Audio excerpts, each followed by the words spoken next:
Good morning, good afternoon, good evening. This is Alan Burgos from the hashtag Walk with Lan channel. Welcome and welcome back to our channel. Guys, if you are not yet subscribed to our channel, please do it so now. This is really the perfect time to do it so because we are now growing. We are now 7,934 subscribers. Thank you so much guys. God bless you all. Mahal na mahal ko po kayo.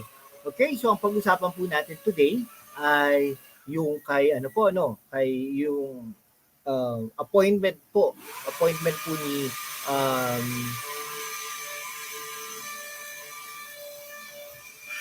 yung appointment po ni Senator ba to? Ay wala yung ano, wait lang ha. Bakit?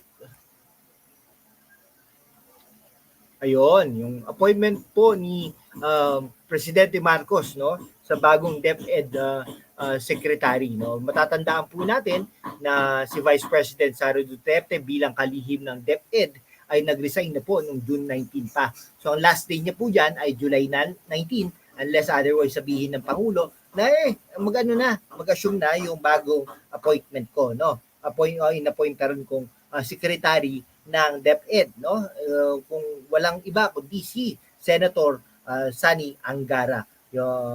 Si Senator Sani Angara po ay dating congressman ng Aurora. Okay? Dati pong congressman niya ng Aurora at dati rin pong ano yan no. Yan. Dati pong congressman niya ng Aurora, ngayon ay senador, pangalawang term na niya po ito, so graduating na po siya until 2025. So makakat short po yung term niya, no? Ibig ko sabihin, hindi na po yan, kasi may-elect na po yan, no? Ay ma-appoint na po siya as a senator. So para po sa atin, good choice po yan, ha? Good choice po yan. Kaya nga sinabi natin dyan, ang bet natin ay si Senator Sani Angara, no? So talagang we are very confident na i-appoint ni Senator ni Presidente Marcos si Senator Angara diyan sa departamentong 'yan, no? Bakit nga po ba? Bakit nga ba well deserved yung ano Senator Angara bilang DepEd Secretary, no? Si ano po no, ano po 'to Bachelor of Science in Economics, no? Hindi po dito sa ating bansa nag-aaral 'yan, kundi sa London School of Economics and Political Science. Okay? Yan, political science. Tapos nag-Master of Laws pa yan sa UP, no? Nag-Master of Laws pa yan sa nag-Master of Laws pa yan sa bakit wala?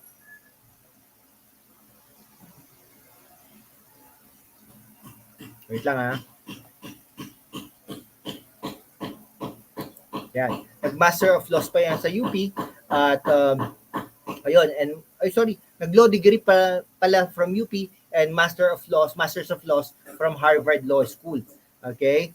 So, as a senator, ano po yan, no? Si Senator Angara has been involved in crafting and supporting legislation related to education. Napakadaming batas po na talagang para sa kabataan, para sa mga estudyante, para sa guro, at sa educational system natin. No? Ano pa yan? Advocate din po yan and proponent na mag-increase ng funding for education and programs aim at enhancing educational system in the Philippines nung nasa appropriation siya, no?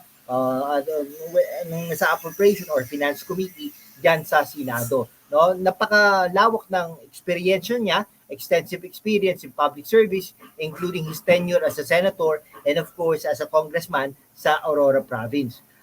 Tapos si Senator Sani Angara, aside from being anak, ay talagang ni dating Senate President Edgardo Angara ay talagang he is consistently push for benefits and support systems for teachers and students. Grabe, napakagaling na tao 'yan, no? So 'yun. So ayan, so nakakalungkot mang isipin, no? Talagang mawawala na talaga ng sa limelight no si si Vice President Sara Duterte bilang DepEd Secretary no, nag-resign na kasi tapos magaling naman ngayon yun si Senator Sani Angara ay talagang mauupo diyan starting July 19, yung last day ni DepEd Secretary Vice President Sara Duterte. Matatandaan natin na si Vice President ay nag-resign noong June 19, no? So pero hindi naman siya nag-provide ng rason bakit siya nag-quit. Pero siyempre, politika ito. Napagod na ito dahil siguro hindi naman siya sinusuportahan ng administrasyong Marcos. No, sabi nga niya, this is not a sign of weakness, pero ito ay talagang compassion niya for teachers and the students. Okay, so ayun, si Presidente Marcos nag-announce na he is set to appoint Senator Juan Edgardo Sani Angara as the new Secretary of the Department of Education, replacing Vice President Sara Duterte, who resigned last June 19, 2024, effective July 19, 2024. Yun naman din ang nakasaad. So, maganda rin to. Goods din itong appointment na ito or itong situation na ito kay Sara Duterte dahil nire-respeto pa rin siya ng ating Pangulo. Dahil kung iba yan, ay baka sabihin niya, bukas, mag-assume ka na, Senator Angara, palitan mo na yan si Sara Duterte. Pero hindi naman po gano'n, no? Talagang in-announce si Presidente Marcos yung desisyon niya to choose Angara as DepEd Secretary. Ang daming kandidato yan, no? Daming nag-lobby, daming nag-push ng mga pangalan, including sa House of Representatives. Pero at the end of the day, ito masasabi natin, he is Mr. Marcos or Mr. President is an own man, no? Talagang ito in-announce during the 17th cabinet meeting sa Malacanang Palace on Tuesday. So Sani has agreed to take on the brief of the Department of Education, sabi niya. Syempre bago in-announce yan, tinawagan naman ito, no? It is also noted that Marcos emphasized before cabinet members the critical role of the DepEd and the necessity for a leader capable of overseeing its operation. And siya yun, si Sani Angara yun, perfect fit for the job. No, sabi nga natin, lagi natin sinasabi, kaya po, makinig po kayo dito sa #WalkWithLan channel, talagang makakapulot kayo ng mga iba't ibang mga ma-educate kayo kumbaga dito sa ating programa. At the same time, nakikinig naman tayo sa inyo. No, kung mapapansin nyo, kung talagang ay at certain time of the day para mag-reply po sa inyong mga comments yan. No? DepEd is arguably the most important department given the crucial role of education. Kahit hindi sabihin ni Presidente Marcos yan, ang DepEd naman talaga napakalaki. No? Sabi nagbibigay daw huge budget sa DepEd. Nako, ano po kasi na hindi lang po ito batas kundi nasa constitution po ito, no? Ito po ang isang departamento na talagang pinakamalaking percentage ng budget ay mapupunta sa DepEd. Tama po, mas malaki pa yan ang budget na yan comparison sa Department of National Defense. Kaya nga naman dapat ang mga guro ang pinakamalaking sweldo, no? Public pinakamalaking sweldo yan at mga benefits kasi nga sa constitution sila yung pinakamalaking budget, no?